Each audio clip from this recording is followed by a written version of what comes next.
মুখের দিকে চেয়ে তোমরা সবাই আমার মেয়ের জন্য এসেছো, ওই জন্য আমি আজ তোমাদের কাছে সামনে এসে দাঁড়িয়েছি। আমি চাই তোমরা সবাই সবাই তামান্নার মা আব্বুর পাশে থাকো, আর তামান্নার খুনিদের, তামান্নাকে যারা বাঁচতে দেয়নি, ছোট্ট তামান্নাকে, সেই শয়তানদের শাস্তি সারা জীবনের জন্য।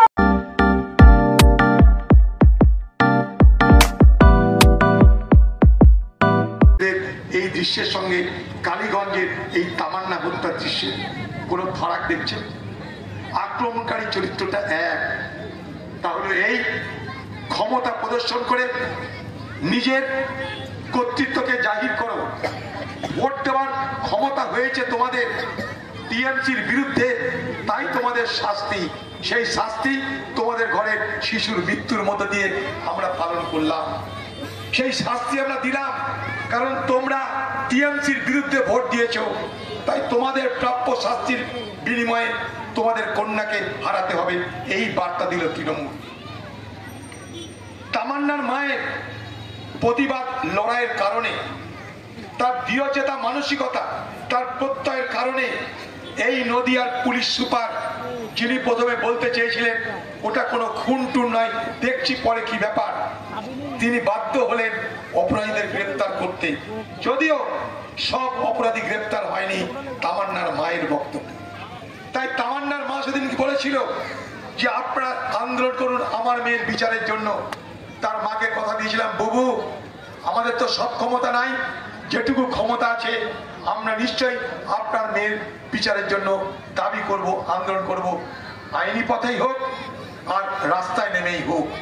আপনারা যদি মনে করেন আইনের মাধ্যমে সহযোগিতা করা দরকার, কংগ্রেস প্রস্তুত। আপনারা যদি মনে করেন রাস্তায় প্রতিবাদ করা দরকার, কংগ্রেস প্রস্তুত। আমরা তাই তামান্নার মাকে সেদিন আমি কথা দিয়েছিলাম, বুবু আমরা প্রতিবাদ করব। সেই তামান্নার মাকে বলতে চাই, বুবু আপনার কথাকে, আপনার যা দাবি ছিল সেই দাবি অনুযায়ী আমরা প্রতিবাদটা করলাম। আপনার মেয়ের, সে মেয়ে শুধু আপনার নয়, সে মেয়ে আমাদের সকলের দুধের শিশু কন্যা, তার জন্য প্রতিবাদ করছি। এবং আপনার মতন আমরাও এক স্বরে বলতে চাই যে তামান্নার খুনিদের গ্রেপ্তার করা এবং সাজা দেওয়ার দ্রুত ব্যবস্থা করা হোক বাংলার মুখ্যমন্ত্রীর কাছে, এটা আমাদের দাবি। এই দাবি এখানে থেমে থাকবে না। আমাদের সকলের বোন সাইনা বেগম যুব কংগ্রেসের পক্ষ থেকে সে বলল যে আমরা কলকাতাতেও এই তামান্নাকে নিয়ে প্রতিবাদ করব। সেই প্রতিবাদে তারা যদি আমাদেরকে আহ্বান করে আমিও সেখানে সামিল হব, যেভাবে আজ সামিল হয়েছি। ঠিক তার পাশাপাশি আজকের এই প্রতিবাদ সভায় আরজি কর মেডিকেল কলেজের যে ঘটনা আমাদেরকে শিহরিত করে। একজন চিকিৎসক, সে ছাত্রী, সে রোগীদের সেবা করতে গিয়ে হাসপাতালের মধ্যে, যেটা তার কাছে সব থেকে সুরক্ষিত জায়গা, হাসপাতালের মধ্যে যেখানে সে চাকরি করে, সেখানে ধর্ষিতা হলেন এবং খুন হয়ে গেলেন। 2012 সাল দিল্লিতে একটা ঘটনা ঘটেছিল, যে ঘটনা নির্ভয়া কাণ্ড নামে পরিচিত। সেই ঘটনায় একটা মহিলাকে ধর্ষণ করে খুন করে দেওয়া হয়েছিল। দিল্লিতে তখন কংগ্রেসের সরকার ছিল। আমরা ভার্মা কমিশন বসিয়ে আইন তৈরি করলাম, ক্রিমিনাল অ্যাক্ট সংশোধন করলাম এবং 4টে অপরাধীকে ধরে 4 জনের ফাঁসির ব্যবস্থা করে দিয়েছিলাম। ভারতবর্ষের মানুষ জানে। সেই 2012 নির্ভয়া আর 2025 অভয়া ফারাক কিন্তু নেই। সেদিন নির্ভয়াকে ধর্ষণ করে খুন করা হয়েছে, আর 2024 সালে অভয়াকে ধর্ষণ করে খুন করা হয়েছে। ফারাক ঠিক বলুন তো?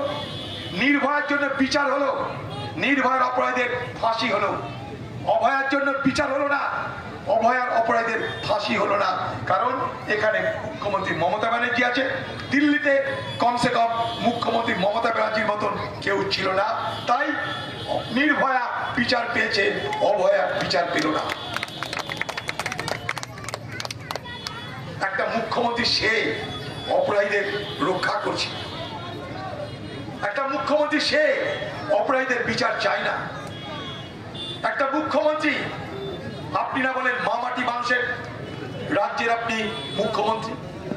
এই ছোট্ট মেয়ে তামান্না 9 বছর তার বয়স, শিশু কন্যা একটা, তার মৃত্যুর পর আপনার মনে হয়নি তাদের বাড়িতে একবার আসি, তাদের মাটাও তো একটা মেয়ে, একবার দেখা করে বলি যে আপনার কোলের মেয়ে হারিয়ে গেল, আমি দুঃখিত, লজ্জিত, আমি অপরাধীদের শাস্তি দেব? আপনারা জানেন তামান্না তার বাবা মায়ের একটাই সন্তান। তার বাবা পরিযায়ী শ্রমিক, বাইরে কাজ করে। যে পরিযায়ী শ্রমিকদের নিয়ে বাংলায় রাজনীতি শুরু হয়ে গেছে, তামান্নার বাবা তো সেই পরিযায়ী শ্রমিকদের একজন। তার জন্য আপনার একবার মাথা ব্যথা হলো না? তামান্নার বাড়িতে একবার আসার প্রয়োজন মনে করলেন না?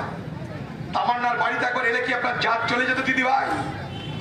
আপনি লন্ডনে গিয়ে, স্পেনে গিয়ে সরকারি টাকা খরচ করে সেখানে এর সঙ্গে তার সঙ্গে দেখা করছেন, ঘুরছেন, নাচানাচি করছেন, গান করছেন, একবার তামান্নাকে দেখতে আসতে পারলেন না? আপনার জাত চলে যেত? আসেনি। তাই আমরা তামান্নার বিচার চাই, তাই আমরা অভয়ার বিচার চাই। সেই দাবিতে আমরা আন্দোলন করছি। বাংলার মানুষ সবকিছু দেখবেন, বুঝবেন। আজকে 21শে জুলাই কলকাতাতে মুখ্যমন্ত্রী মমতা ব্যানার্জির নেতৃত্বে শহীদ দিবসের নামে উৎসব হল, দেখলেন। টিভি খুলে দেখতেও পাবেন, সারা পশ্চিমবঙ্গ জুড়ে হাজার হাজার বাস গেছে, হাজার হাজার গাড়ি গেছে। টাকার অভাব নেই ওদের, চারিদিকে টাকা ওদের। তৃণমূল দল টাকার পাহাড়ে বসে আছে। সারা ভারতবর্ষে সব থেকে বেশি টাকা বিজেপির, তারপরে সব থেকে বেশি টাকা তৃণমূলের, সরকারি হিসাবে কথা বলছে। তাই টাকা তাদের অভাব নেই। তাদের দলের লোকরা যাবে, খাবে, পড়বে, তার জন্য ব্যবস্থার কোনো ত্রুটি নেই। কিন্তু সেই শহীদ দিবসে কি পেলাম আমরা? 1993 সালে শহীদ হয়েছিল 13 জন কংগ্রেসের কর্মী। আপনি দেখছেন শহীদ দিবস উপলক্ষে সারা বাংলার প্রত্যেকটা লাইট পোস্টের দেওয়ালে ছবি ছাপানো হয়েছে। দুটো লোকের ছবি, কার? বাংলার মুখ্যমন্ত্রী মমতা ব্যানার্জি আর তার আদরের খোকা বাবু, তার ভাই ভাতিজা। এই দুটো ছবি ছাড়া আর কোনো ছবি বাংলায় তৃণমূলের কোনো কাট আউটে আপনারা দেখতে পাবেন না, তৃণমূলের কোনো পোস্টারে দেখতে পাবেন না। এমনকি তৃণমূল দলের যিনি রাজ্যের সভাপতি, সেই হতভাগ্য সভাপতি, তারও একটা ছবি কোথাও জায়গা করে নিতে পারেনি। এমনই তৃণমূল পার্টি। শুধু দুটো লোকের ছবি, তারা শহীদ দিবস পালন করছে। কিন্তু যে 13 জন যুবক 1953 সালে গুলিতে লুটিয়ে পড়েছিল, সেই 13 জন শহীদের একজনের ছবি কি কোথাও আছে? তৃণমূল দলের পক্ষ থেকে একজনের ছবি, একজনের নাম কোন পোস্টারে লেখা আছে না। কারণ তারা নাটক করে শহীদ দিবস পালন করে। শহীদ দিবস মানে শক্তি প্রদর্শনের দিবস, আমার ক্ষমতা প্রকাশের দিবস, আমার অর্থের প্রকাশ, আমার সংগঠনের ক্ষমতা দেখো, অর্থের ক্ষমতা দেখো, শক্তির ক্ষমতা দেখো, শক্তির প্রকাশ। আপনারা জানেন, আজকে পুলিশ বন্ধুদের বলছি, অনেক পুলিশ বন্ধু এখানে আছে। 1993 সালে যেদিন এই 13 জন শহীদ হয়, সেদিন মমতা ব্যানার্জির উপরে পুলিশের লাঠি চলছিল। একজন পুলিশের কনস্টেবল, তার নাম সিরাজুল, সেদিন আইজি দীনেশ বাজপেয়ীর বিরুদ্ধে রাইফেল তাক করে বলেছিল মমতা ব্যানার্জিকে উপরে আঘাত করা বন্ধ করতে হবে, নাহলে আমি গুলি চালিয়ে দেবো। সেই রাইফেলটা চালানোর আগে আল্লাহর দিকে রাইফেলের নল উঠিয়ে আল্লাহর কাছ থেকে অনুমতি নিয়ে গুলি চালাতে যাবে, দীনেশ বাজপেয়ী সেখান থেকে পালিয়ে গেছিল। সেই পুলিশ কনস্টেবল সিরাজুল আজও বেঁচে আছে। তার চাকরি চলে গেছিল, কারণ পুলিশ অফিসারের বিরুদ্ধে সে শৃঙ্খলা ভঙ্গ করেছিল। মমতা ক্ষমতা এলো, মমতা কাছে দরবার করলো যে আপনাকে বাঁচাতে গিয়ে আমার চাকরি চলে গেছে, আমার সংসার চলছে না, আপনি একটু ব্যবস্থা করুন। মমতা বলল ঠিক আছে, আমি একটা সিভিক পুলিশের চাকরি দেব।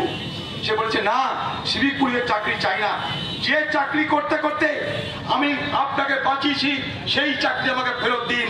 আজও মমতা চাকরি ফেরত দেয়নি, আজও তার বেকারত্ব যায়নি। সেই সিরাজুলদের মতন অবস্থা যেন আপনাদের না হয়। দেখছেন না তৃণমূল নেতা বীরভূমের কেসটার কি হাল হয়েছে? কেসটাকে এখন তৃণমূলের শহীদ সভাতে ঢুকতে দেওয়া হচ্ছে না। কেসটার জন্য গেট বন্ধ। কেসটা শত চেষ্টা করেও শহীদ দিবসের গেট খুলতে পারলো না, কারণ কেসটার দরকার নাই। কেসটা এখন আর বোম টোম বানাতে পারছে না, মারামারি করতে পারছে না, কেসটা এখন দিদির বোঝা। তাই বোঝা নামিয়ে দিদি কেসটার হাত থেকে বিদায় নিতে চাইছে, আর কেসটা শত চেষ্টা করেও দিদির কাছাকাছি হতে পারছে না। তৃণমূলের বস্তানরা মনে রেখো, তোমাদের জন্য আগামী দিনে এই কেসটার হালাত অপেক্ষা করছি। এই বাংলায় কি হচ্ছে আজকে? আজকে দিদি বক্তৃতা দিল, সেই বক্তৃতায় তৃণমূলের নেতাদের বলছে, তৃণমূলের কর্মীদের বলছে তোমাদের এই করতে হবে, তাই করতে হবে, দখল করতে হবে, খেলা করতে হবে বলে সব। একবার কি বলেছে পশ্চিমবঙ্গে শিল্প করতে হবে? একবার কি বলেছে পশ্চিমবঙ্গে বেকারদের জন্য চাকরির ব্যবস্থা করতে হবে? বলুন, একবারও কি বলেছে যে পশ্চিমবঙ্গে ধর্ষণ বন্ধ করতে হবে? একবারও কি বলেছে যে পশ্চিমবঙ্গে চুরি বন্ধ করতে হবে? একবার কি বলেছে যে বেকার যুবকদের চাকরি যেভাবে আমরা খেয়ে নিয়েছি, আর সেই চাকরি যেন কেউ কখনো খেতে না পারে তার জন্য আপনাদের সতর্ক থাকতে হবে? কি বলেছে? বিজেপিকে মারতে হবে, তাড়াতে হবে, দেখতে হবে। এই দিদি চাই বিজেপি, বিজেপি চাই দিদি, মোদি চাই দিদিকে, দিদি চাই মোদিকে। এই সহজ সরল সত্য কথাটা বোঝার চেষ্টা করবেন বাংলার মানুষ। ভোট আসবে, এনআরসির গল্প আসবে, ভোট আসবে, পরিযায়ী শ্রমিকের নাম করে হিন্দু মুসলমানের বিভাজন হবে। মনে রাখবেন, এই নদিয়ার একটা শ্রমিক আনাজ শেখ তার নাম, হরিয়ানাতে তাকে সেখানকার পুলিশ হয়রান করেছে, বাংলাদেশি বলে তাকে হয়রান করেছে। সেই আনাজ শেখ হয়রানির পর পুলিশরা থেকে ছাড়া পেয়ে সে বলছে পশ্চিমবঙ্গে আমি ফেরত যাব না। তাকে সাংবাদিকরা জিজ্ঞেস করছে কেন যাবেন না? বলছে এখানে ঝুট ঝামেলা যাই হোক, এখানেই আমাকে থাকতে হবে, কারণ এখানে আমার রোজগার। বাংলায় গেলে খাবো কি? বাংলায় গেলে কাজ করবো কোথায়? বাংলায় গেলে কর্ম কোথায়? আনাজ শেখ আর আনাজ শেখের বউ তারা সিদ্ধান্ত নিয়েছে যাই কিছু হোক আমরা হরিয়ানা ছাড়বো না, বাংলায় আমরা যাবো না। তাতে দিদির কি যায় আসে? দিদি পরিযায়ী শ্রমিকদেরকে হাতিয়ার করে ভোট করবে, কিন্তু পরিযায়ী শ্রমিকদের বিপদের সময় তাদের পাশে দাঁড়াতে যাবে না, তাদেরকে নিয়ে রাজনীতি করবে, তাদের পাশে দাঁড়াতে যাবে না। আমি বাংলার মুখ্যমন্ত্রীকে বলতে চাই, প্রথম প্রশ্ন আমার, পশ্চিমবঙ্গের কত মানুষ বাইরে পরিযায়ী শ্রমিক হিসাবে রুটি রুজির জন্য চলে গেছে? পশ্চিমবঙ্গের কত মানুষ আরব দুনিয়ায়, বাইরের দুনিয়ায় পরিযায়ী শ্রমিক হিসাবে রুটি রুজির জন্য গেছেন? তার তালিকা তৈরি হয়েছে? তার তালিকা আপনার কাছে আছে? যখন কোভিড হয়েছিল মনে করে দেখুন, সেই সময় পশ্চিমবঙ্গের মুখ্যমন্ত্রী বলেছিল 53 লক্ষ পরিযায়ী শ্রমিক বাইরে আছে, আজকে বলছে 22 লক্ষ। কোভিডের সময় আমি নিজে তখন ভারতবর্ষের পার্লামেন্টের বিরোধী দলের নেতা ছিলাম। আমি একদিন রেলমন্ত্রী পীযূষ গোয়েলকে বললাম, গোয়েল সাহেব আপনি পশ্চিমবঙ্গের মানুষের জন্য স্পেশাল ট্রেনের ব্যবস্থা করুন। তো গোয়েল বলে এরকম করে হয় না, মুখ্যমন্ত্রীকে বলতে হবে। আমি প্রধানমন্ত্রীকে বলতে হবে। আমি প্রধানমন্ত্রীকে বললাম, প্রধানমন্ত্রী বলল আপনি কি কেরল থেকে, মহারাষ্ট্র থেকে কোভিডকে ট্রান্সপোর্ট করবেন ট্রেনে করে? আমরা না, ট্রেনে যখন উঠবে তাকে পরীক্ষা নিরীক্ষা করা হোক, ট্রেন থেকে নামবে পরীক্ষা করা হোক, যদি কারো কোভিড থাকে তাকে আলাদা করে দাও। কিন্তু এইভাবে এই অমানবিক পরিস্থিতির মধ্যে বাংলার হাজার হাজার লক্ষ লক্ষ পরিযায়ী শ্রমিককে আপনারা বেঁধে রাখবেন না। পীযূষ গোয়েল রেলমন্ত্রী আমার সঙ্গে হ্যাঁ না করছে, আমি তখন দিল্লিতে। আমি বললাম গোয়েল সাহেব আপনি যদি আমাদের কথা অনুযায়ী ট্রেন দেওয়ার ব্যবস্থা না করেন আমি রেল দপ্তরের সামনে গিয়ে অবস্থান করব। প্রধানমন্ত্রীকে বললাম আমি রেল দপ্তরের সামনে অবস্থান করব, পশ্চিমবঙ্গের পরিযায়ী শ্রমিকদের ট্রেনের ব্যবস্থা করুন। 50টা ট্রেন দেওয়ার সিদ্ধান্ত হলো। বাংলার মুখ্যমন্ত্রী সেদিন কি করলেন জানেন? যখন ট্রেন আসবে স্যাংশন হয়ে গেছে, তখন বাংলার মুখ্যমন্ত্রী বলেন আমি ট্রেন ঢুকতে দেব না, কারণ করোনা এক্সপ্রেস নিয়ে এইসব লোকেরা পশ্চিমবঙ্গে ঢুকে আমার বিপদ করবে। আপনার ঘরের ভাই বোনেরা বাইরে বিপদে পড়েছে, ট্রেনে আসছে, সে ট্রেনকে ঢুকতে দেয়নি এই বাংলার মুখ্যমন্ত্রী। আজ আপনি মুসলমানের জন্য কাঁদছেন, ভোটের জন্য কাঁদছেন। আপনি এর আগের ভোটে এনআরসির জুজু দেখিয়েছিলেন, এনআরসির জুজু দেখিয়েছিলেন।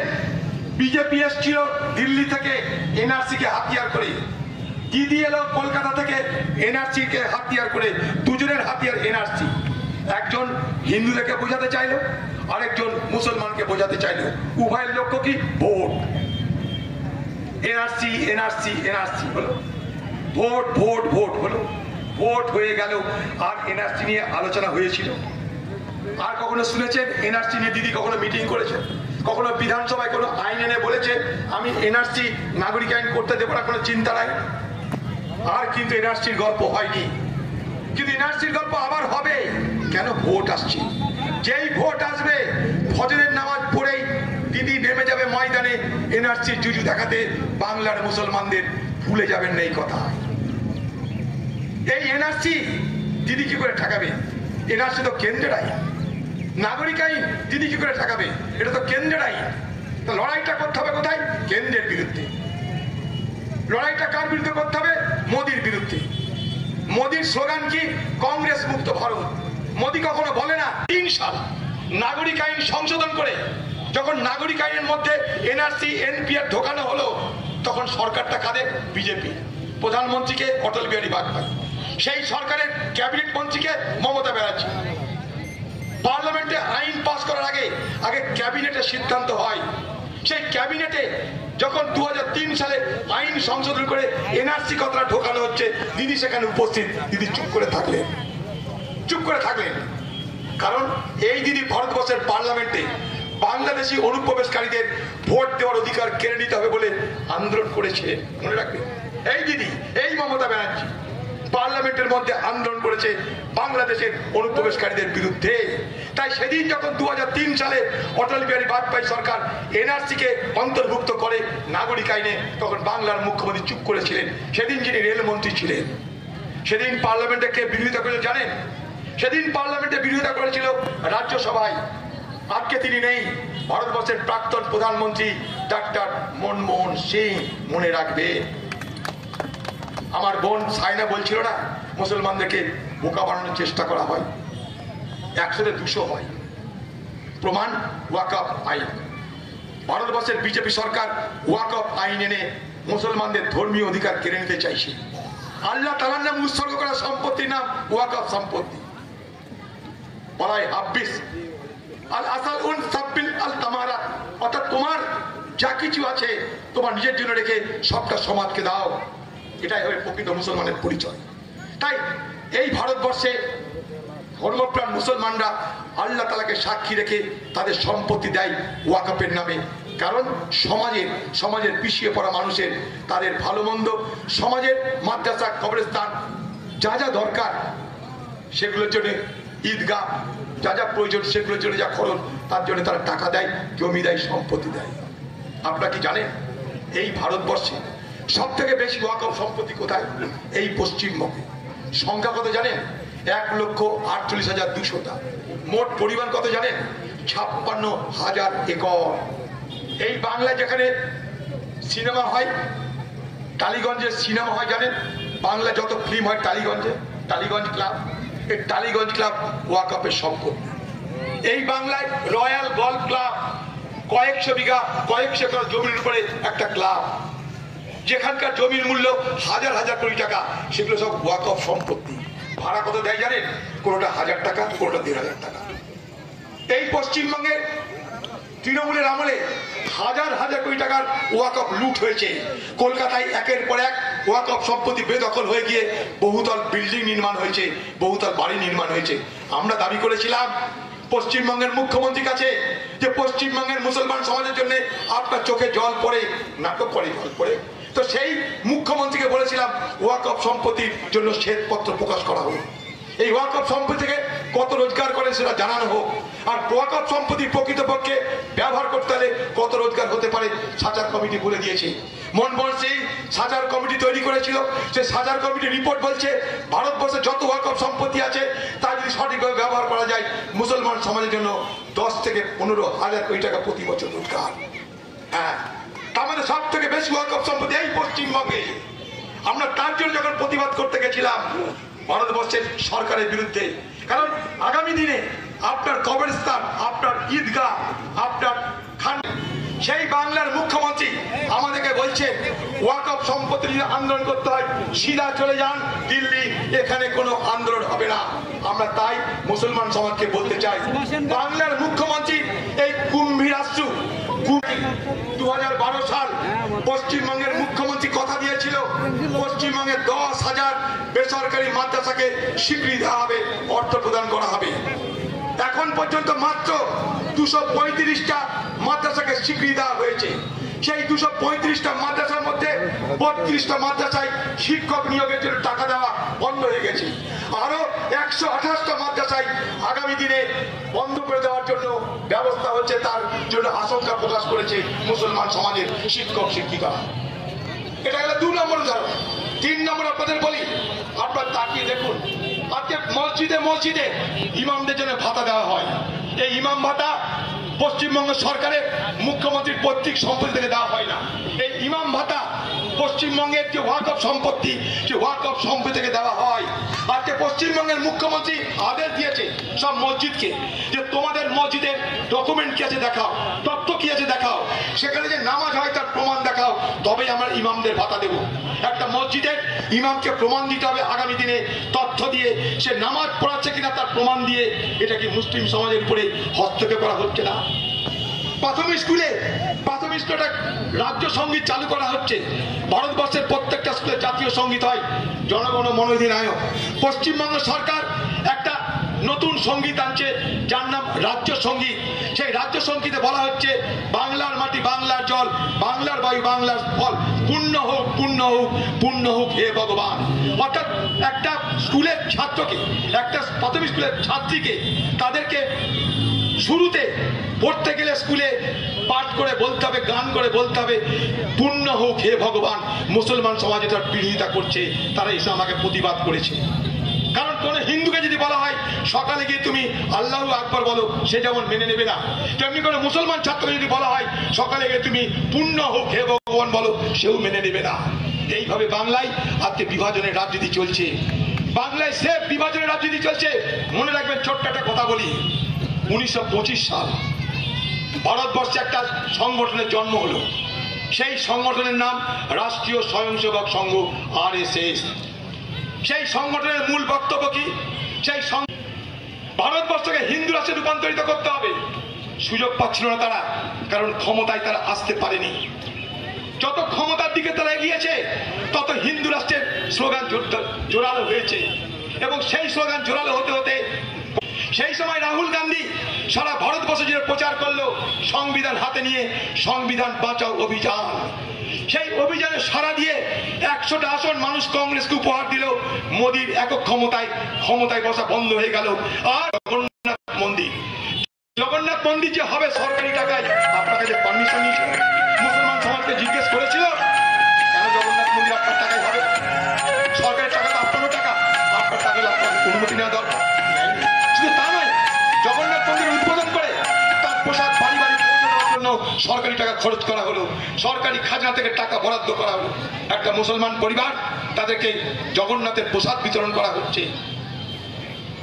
ধর্মীয়ভাবে সে গ্রহণ করবে কি করবে তার ব্যাপার, কিন্তু জোর করে তার উপরে আমি একটা মন্দিরের প্রসাদ চাপিয়ে দিতে পারি না।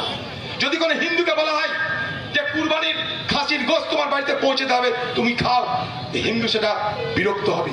ঠিক একইভাবে একটা মুসলমানকে যদি বলা হয় জগন্নাথ মন্দিরের প্রসাদ তোমার বাড়িতে পাঠানো হবে, তুমি খাও, সেও কিন্তু দুঃখ পাবে, সেও বিরাট ভাজন হবে। বাংলার মুখ্যমন্ত্রী পরোয়া করে না, কারণ কে বড় হিন্দু তার প্রতিযোগিতা চলছে এই বাংলায়। মোদী বড় হিন্দু না দিদি বড় হিন্দু, সেই লক্ষ্যে আজ মোদী আর দিদি একটা মন্ত্র করতে পারলো না। আমি বাংলার মুখ্যমন্ত্রী দাবি করেছিলাম যে পরিযায়ী শ্রমিকদের জন্য মন্ত্র খোলা হোক, আলাদা মন্ত্রী করা হোক, কারণ তারা খুব দুরবস্থার মধ্যে আছে, আজ পর্যন্ত করা হয়নি। যদি এখন ভোটের সময় দিদির বাঙালির কথা মনে পড়েছে, ভোটের সময় দিদি বাঙালির কথা মনে করিয়ে ঘুরিয়ে ফিরিয়ে বলতে চাইছে, মুসলমান তোমরা আমার সঙ্গে, কিন্তু ঘড়িয়ালি পানি, অর্থাৎ কুমিরের চোখের জল। দিদি শুধু ভোটের জন্য তার নাটকে দেখায় সে কাঁদছে, সে কারোর জন্য কাঁদছে না।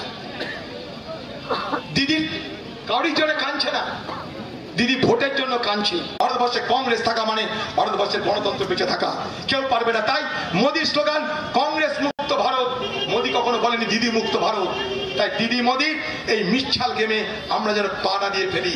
দিদি বাংলার কালকে আপনার পরিবারের বাচ্চা শ্রী জন্মগ্রহণ করলে তার মাথার উপরে ধারের বোঝার পরিমাণ 80 থেকে 85 হাজার টাকা হয়ে যাচ্ছে। কি পেলাম আমরা? শিল্প পেলাম না, চাকরি পেলাম না, আমরা পরিযায়ী শ্রমিক হলাম। তাই দিল্লিতে যখন যাই আমরা, লোকে বলে, চেনা জানা লোকরা বলে, বাংলা এরকম হাল হলো কেন? এই শেষ নাই। এখানে লুট আছে, চুরি আছে, ধর্ষণ আছে, হত্যা আছে, মারামারি আছে, বাকি উন্নয়ন নেই, চাকরি নেই, মানুষের জীবনে শান্তি নেই, মানুষের জীবনে নিশ্চয়তা নেই। তাই ঘরের মেয়ে ধর্ষণ হয়, এখানে ধর্ষক পাওয়া যায়, গবেষক পাওয়া যায় না। তাই ঘরের মেয়ে ধর্ষণ হয়, ছোট্ট মেয়ে তামান্নাকে হত্যা হতে হয়, আজকে অভয়াকে ধর্ষণ করে খুন করা হয়, তার কোনো বিচার হয় না। কিন্তু এই বিচার আজ না হয় কাল হতেই হবে। মাসুমকে দেখো, মাসুমকে ফিনিশ করে দেবো, ফিনিশ।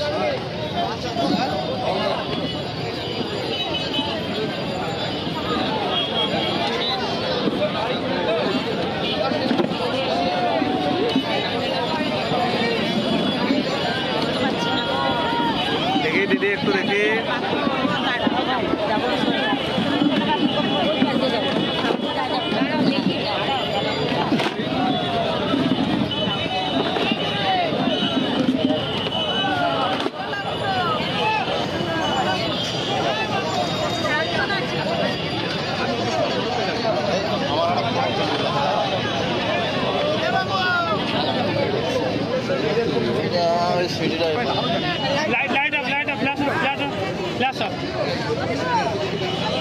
আমি আনন্দ না, লাইট জ্বালাবেন না দাদা, নিষেধ করেছে।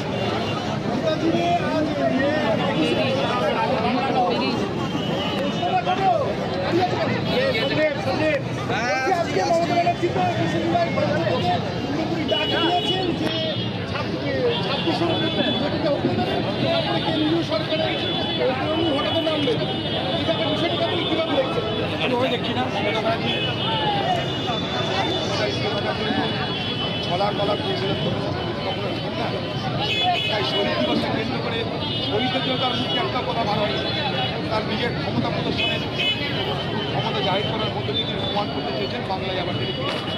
এবং তিনি খুব পরিকল্পিতভাবে যেটা বাইনারি করছেন, বিভাজন করছেন, বিজেপি ভাবে, কিন্তু পশ্চিমবঙ্গে বারবার বিজেপি ভাষে টিএমসি হবে না। বাংলার মুখ্যমন্ত্রী আপনি মুখ্যের স্বর্গে বাস করছেন, যদি ভেবে থাকেন আবার এই ফলাফল 2023-এর মতো হবে, তা হবে না। এই বাংলায় ধর্মনিরপেক্ষ সমাধান হতেই হবে। এই বাংলার মানুষকে বারবার বোকা বানানো যাবে না। মোদি দিদি চাই, শুধু তাদের ভোটটা বিভাজিত হোক নিজেদের মধ্যে। মোদির জন্য দিদি আর দিদির জন্য মোদি। বাংলার বেকার যুবকদের জন্য চাকরির গল্প নেই, বাংলার শিল্পের কথা নেই, বাংলার উন্নয়নের কথা নেই। বিজেপি ভোট থেকে আমাদের কি করবে? পশ্চিমবঙ্গ ভারতবর্ষের কংগ্রেস একা বিজেপিকে 100 বছর ধরে ঢুকেছে। ভারতবর্ষের কংগ্রেসের ক্ষমতা যে বিজেপি করবে, আপনার মধ্যে বিজেপি দালালি করে বিজেপি সরকারের মন্ত্রী করে ছিল না। আপনার বিজেপি দালালি করে এই বাংলায় বিজেপিকে কেউ আমন্ত্রণ করে নিয়ে আসেনি। আপনারা মানে এই বাংলায় আরএসএসের শাখা সংগঠন বেড়েছে, বাকি সমস্ত দলের অফিস বন্ধ করে দিয়েছেন। তাই বিজেপির দালাল মমতা আগামী দিনে বাংলা একটা প্রমাণ করেছে। বলবে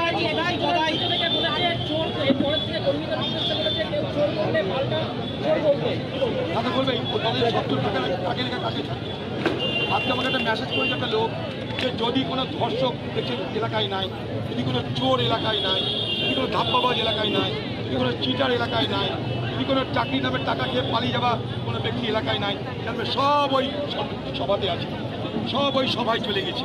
তাই দিদির দল তো চোরের দল, দিদি তো চোরদের রানী, তা দিদি তো চোরদেরকে রক্ষা করবেনি। চোর যদি রক্ষা না করে, দিদি নিজেকে রক্ষা করবে কি করে? মাথায় গদাই বলেছে, আমাদের কংগ্রেসকে নাম না করে বলেছে এরা টাকা খরচ করে সমাজ মাধ্যমে টিকে আছে, বলবে। আরে সবাই জানে এ বাংলায় মোদি আর দিদি দুই ভাই বোন। বিভ্রান্ত হবে না বাংলার জনগণ। বলছি যে এবার উনি কোনো রকম এই 21শে জুলাই মঞ্চে কোনো ডেভেলপমেন্ট সেরকম কিছু সেটাই তো বলছি আপনাকে। শুধুমাত্র বলেছেন যে ভাষা আন্দোলন শুরু করবে। কারণ যে ভাষা আন্দোলন 1952 সালে বাংলাদেশে হয়ে গেছে, জানেন না কি ইতিহাস কি করা যায়? ভাষা আন্দোলন এর মধ্যে ইউনেস্কো রিকগনিশন পেয়ে সারা পৃথিবীতে আন্তর্জাতিক ভাষা দিবস হিসাবে 21শে ফেব্রুয়ারিকে গ্রহণ করেছে। তিনি ভাষা আন্দোলনের নামে কি চাইছেন? এই বাংলা থেকে সব অবাঙালি থেকে মেরে তাড়িয়ে দেবে নাকি কি